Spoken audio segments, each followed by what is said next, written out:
My name's Elisabeth Mack, and my company is Holistic Caring. I have been a nurse for a long time, and what I say I do for people is that I bridge the gap between traditional and cannabis medicine. I work in cannabis healthcare. If you could see my little logo, I have a capsule with a plant emerging out of it, and that is on purpose, talking about how to use cannabis as medicine. And I spent 10 years in hospitals from 86 to 96. And then I got an MBA in healthcare administration, and I spent my next 20 years in insurance companies between operations and then sales. My last real job, I was the sales manager for Anthem Blue Cross. And I spoke a little bit to people then, but not as much as I need to now. And what happened to me is I crashed my bicycle. I fell off my bike down on Harbor Drive. Hit a speed bump with my brakes, and I didn't realize it was a speed bump, and kind of went up and over, and went out on leave to have surgery. And I went to my chiropractor, and my chiropractor had a girl doing medical massages, and she wanted to work out my shoulder, and she was using CBD in the oil. And I said, "What is this? It smells funny." And that became my journey into cannabis medicine. She proceeded to tell me I had an endocannabinoid system, and that these cannabinoids could actually soothe the inflammation, help speed up the healing, and help the pain management. So I didn't need the Motrin so much. And I was like, wow, this is amazing. And I started to look at how do I use cannabis as medicine, because that wasn't the only thing I had wrong, and that wasn't my first surgery. That was the third shoulder surgery. This has been my nemesis for since 1994. And ever since that first surgery, I had a lot of issues wrong, and they just give you more pills. And I said, there's got to be something better that I could do. And so I figured out how to use cannabis for me as medicine, and spent an entire year developing systems and going to conferences and reading everything I could to understand how to use this. And then at the dispensaries, they don't really tell you how to use it as medicine. And I set up Holistic Caring so that I could do that, because I needed to be able to make that difference for other people. And now I have cannabis health coaching for healthcare professionals that I'm launching. And so I'm also on the board of the American Cannabis Nurses Association, because I've been doing this 5 years now, and also on the board of LA Normal. So guess what? I get to go and speak about cannabis medicine from a clinician standpoint all the time. So why bridge this gap? Why is this important? What is my why? Well, because cannabis is a very special thing. And I found freedom from all of these different medicines that I was taking at that point. And so medicine for blood pressure, migraines, depression, inflammation, muscle relaxants, because of all of this stuff, I couldn't take the Vicodin that they wanted to give me back in 94, but I ended up staying on Motrin for a long, long time. And I wasn't that healthy at all. And why? 1 in 2 Americans has a chronic condition. So from a health perspective and a health policy standpoint, something needs to be done. 1 out of 4 people has a chronic pain conditions. And this book over here on the right, the Cannabis Effects, this was done by the National Institute of Health in 2017, and it was an exhaustive literature review of the therapeutic properties of cannabis as medicine. And they found conclusive evidence that it would reduce chronic pain by at least 40%. But the problem is that this still remains a Schedule I drug. And Schedule I, if you guys don't know, is no medicinal properties whatsoever, highly addictive, highly abusive, and no therapeutic uses. And we know that this somebody has to refute this stuff, right? And so if I found that I could do this for me, then I needed to go and share this with other people. But I was terrified to speak about it too. So like everybody else, God told me to go to Toastmasters. And I think this is kind of funny of a statement, but I really do feel it was true. I couldn't stop searching. I went online and looked at Toastmasters and found career builders, and went and I got my manual, said, okay, I'm going to do my 10 speeches and figure this out, because this is part of my why. I don't know how many of you guys are studying this aspect of it, but 130 people are dying every day in America from opiates overdose, every 13 minutes. 47,000 people just from opiates, 70,000 that year from drug overdoses in 2017. And 81,000 people are using heroin for the first time every year. And here's another crazy thing. 80% of all the people using heroin in this country started with a prescription narcotic.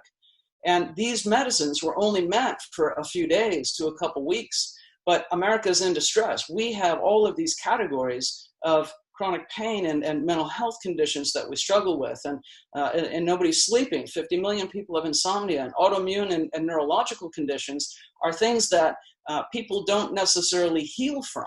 So how are they going to heal from these when the medicines don't work? They're just masking symptoms in some ways, when cannabinoids might be able to move the needle. And so I became passionate and figured out that people need to know what I know.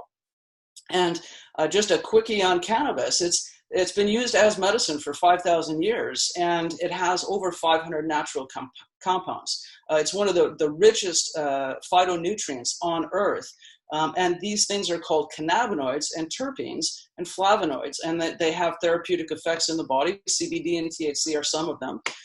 The medicines in the trichomes, if you look at that thick purple, hairy, stalky, sticky thing, that's the resinous compounds, and the plants develop this as protective against UV rays and insects and things like that. And they all have different properties, and the way that you grow this is very influenced by the effects. And just as a clinician, you're going to love this word, pleiotropic. And when I do seminars, I make everybody say it because that's the most special thing about this plant. Pleiotropic means that it affects many different physiologies at the same time, simultaneously, once it's systemically into the bloodstream, which gives it very effective efficiency. If you remember what medicines I used to take, I could take something for the inflammation and for the pain, but the migraine started to go away. The blood pressure started to improve. The sleep was better. The focus was better. All of this stuff is pleiotropic in the right way. And when you watch the nightly news, you see all the medicines that are pleiotropic in the wrong way. You take this and you get sicker.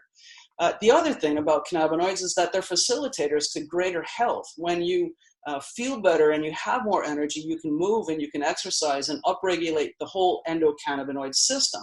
The endocannabinoid system is essentially providing the fine-tuning for all of our other systems. And so the other 11 body systems that you have are all modulated by this in the way of fine-tuning. So if you think about, you have the main volume buttons at the other system, but the endocannabinoids that you make endogenously are manufactured on demand in response to stress, and they provide the feedback mechanism. So in other words, think about presynaptic to postsynaptic. What the cannabinoids do is they go retrograde and they provide the feedback signals to adjust neurotransmitters and the flow of nutrients and cellular thing. And it's very exciting, so much of the research that's happening in Israel, because it remains a Schedule 1 here. But this system can modulate all the other systems. And what we need to talk about is whether or not this is something we should use in medicine. And the clinical focus that I take and that all the other cannabis clinicians do is that this is both recreational and medicinal, but it's all about the intention, the mindsets, the products, and obviously dosing. 5 milligrams THC can help you heal from something. 20 milligrams is going to maybe be too much and more of a recreational dose. When we have medical cannabis laws in this country, we have a 25% fewer overdose rate in those states. And the prescriptions that are written by the providers are far reduced for pain. Number one, anxiety, nausea, psychosis, seizures, sleep, depression, all of this pleiotropic nature of these cannabinoids and how we can influence health. So I have to be talking about how cannabis can save lives because of that, but we're also, from a health policy standpoint, able to change the trajectory of healthcare spending.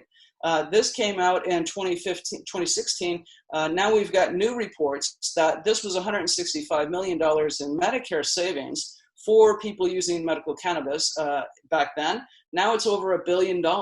So that's a lot of money. And we sure do need all of the dollars that we have in the health system, because we've got, lots of other priorities right now.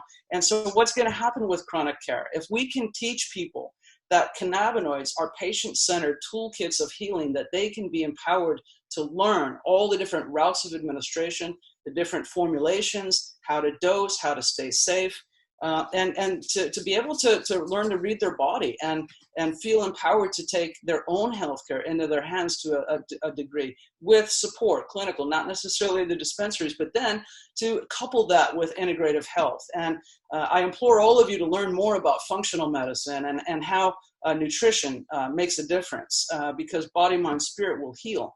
It's not just COVID, it's lots of different things, but now that's going to make things even worse.